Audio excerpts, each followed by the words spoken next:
You know, my dog Tyus with me. Sir. You know, we gonna dive into this word today, and we think it's very profound. Hope it's something that you can learn from and walk away with and have an impact on your life. Today, the passage we're coming from is Deuteronomy chapter 8. The first half is 2 through 4, and then the second half is 12 through 18. I'm gonna read 2 through 4 right now, and we're gonna discuss it, then we'll jump to the other half. Remember how the Lord your God led you through the wilderness for these 40 years, humbling you and testing you to prove your character and to find out whether or not you would obey his commands? Yes, he humbled you by letting you go hungry and then feeding you with manna, a food previously unknown to you and your ancestors. He did it to teach you that people do not live by bread alone. Rather, we live by every word that comes from the mouth of the Lord. For all these 40 years, your clothes didn't wear out and your feet didn't blister or swell.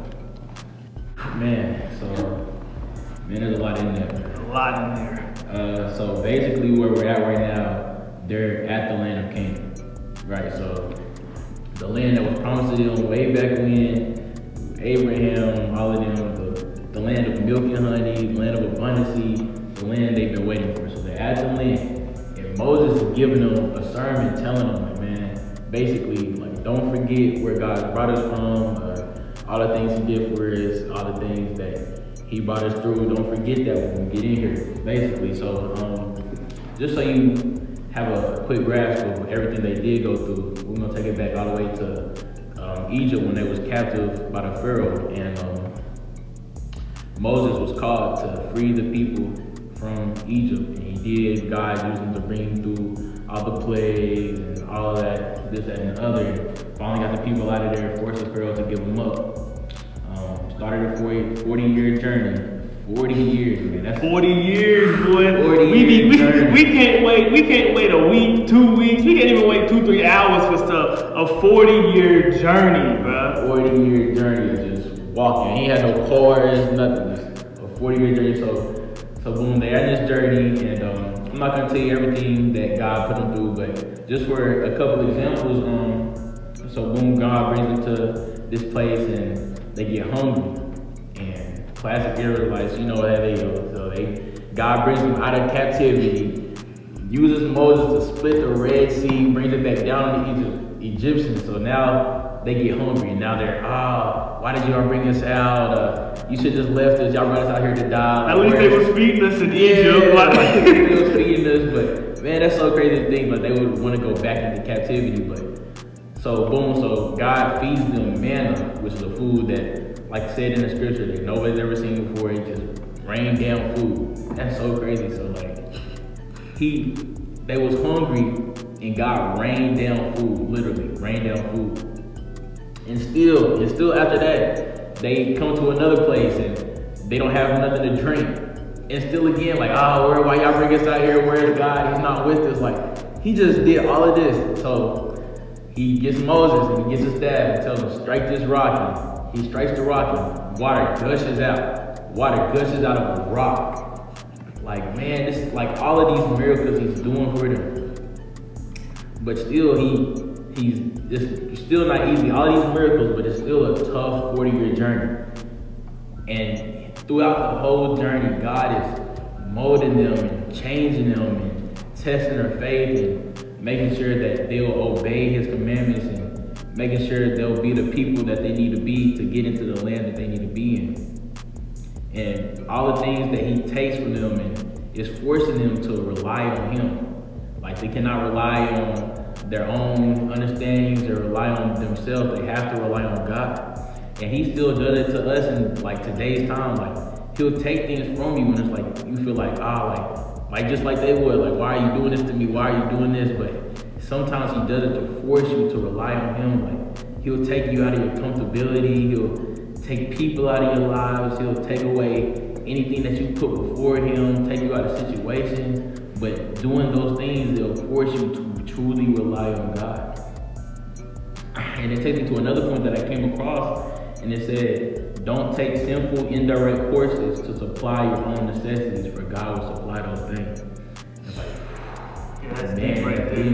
Because we do that. We all do that. We take simple indirect courses to fill our needs of love, or of satisfaction or acceptance or feeling of purpose. Like we take simple, indirect courses to get to those things when God is supposed to supply those things for us.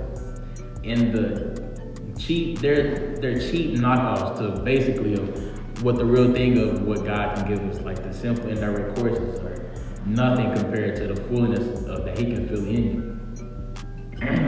So back to the Israelites. So basically, like I said, everything that they went through was training them, molding them to be who they need to be, just like He does today. He puts you through things to make you who you need to be, to mold you, to strengthen your faith, to make you the person that you need to be to get to the blessings that He wants to give you. And I know we bash the Israelites all the time for like doing the whole "where is God" every time they go through things, but like we do the same things too. Like, same thing. He'll bring us through something, and as soon as we hit a wall where He's not watching me, He's not, like we feel alone, we feel like you're in the dark. But the whole time, God was always there for them, just like He is today. He's always there, and that brings us to the big point of the whole story, which is faith. The big picture of the whole story is faith, and a walk of faith is blind.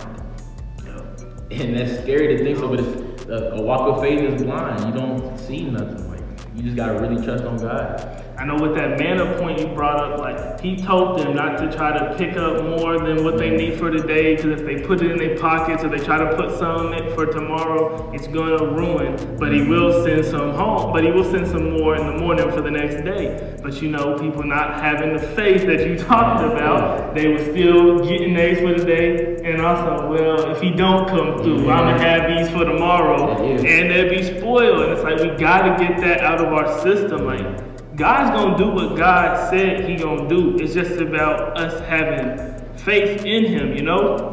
And also that faith, it's going to build that faith you have whenever you're uncertain is what's going to keep you going whenever you are in certain times. Because all this time is just getting you ready for where God wants you to be. Like all the testing, all the hard times, it's for a purpose. God ain't just making these hard times to be like, well, you made it through. Like He has a bigger picture for you. He just has to make sure that you're ready to handle it, because the Israelites weren't ready to handle it.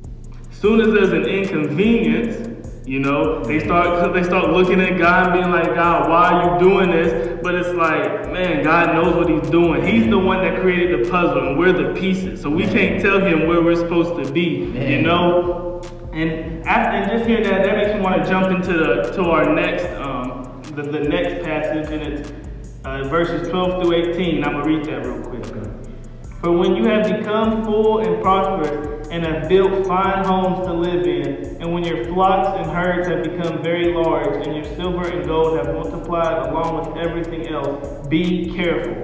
Do not become proud at that time and forget the Lord your God who rescued you from slavery in the land of Egypt. Do not forget that He led you through the great and terrifying wilderness with its poisonous snakes and scorpions, where it was so hot and dry, He gave you water from the rock. He fed you with manna in the wilderness, a food unknown to your ancestors. He did this to humble you and test you for your own good. He did all this so you would never say to yourself, I have achieved this wealth with my own strength and energy. Remember, the Lord your God, He is the one who gives you power to be successful. In order to fulfill the covenant He confirmed to your ancestors with an oath.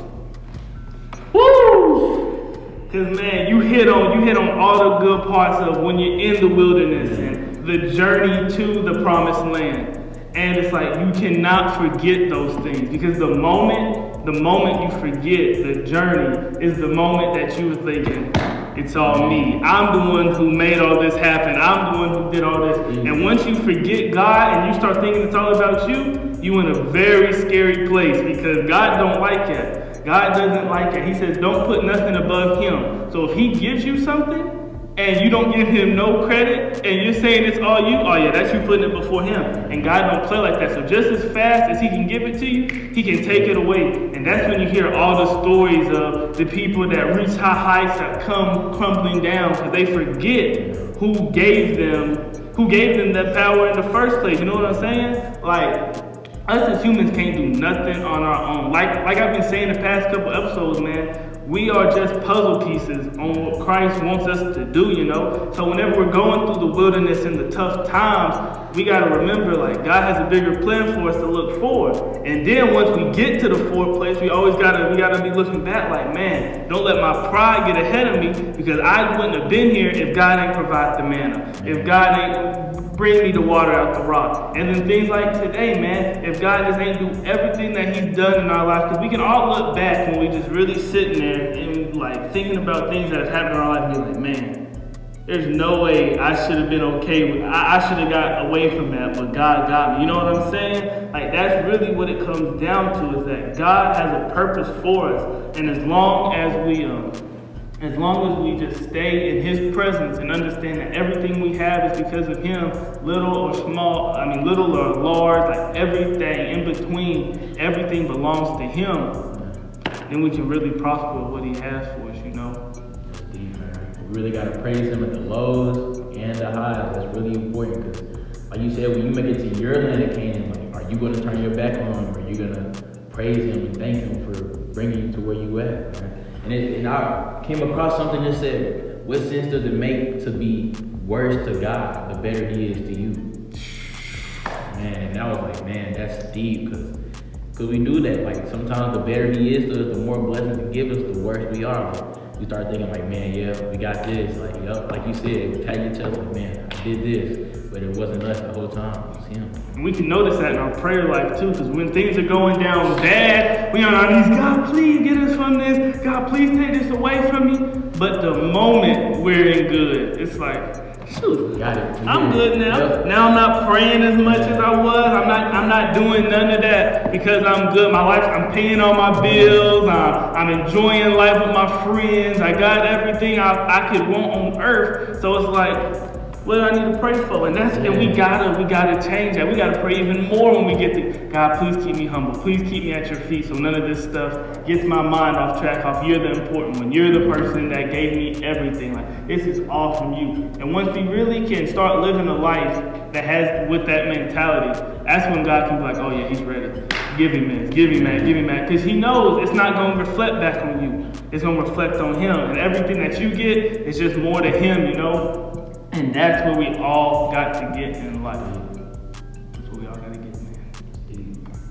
NMKBH Nation, that is another NMKBH talk. Thank you guys for tuning in, man. You see the merch, you see this, you see what he got on. NMKBH.com. Make sure you get you something. Like and subscribe to our YouTube channel. Keep tuning in. Share these with your friends, man. We really love y'all. Hope y'all enjoying this time with y'all's families.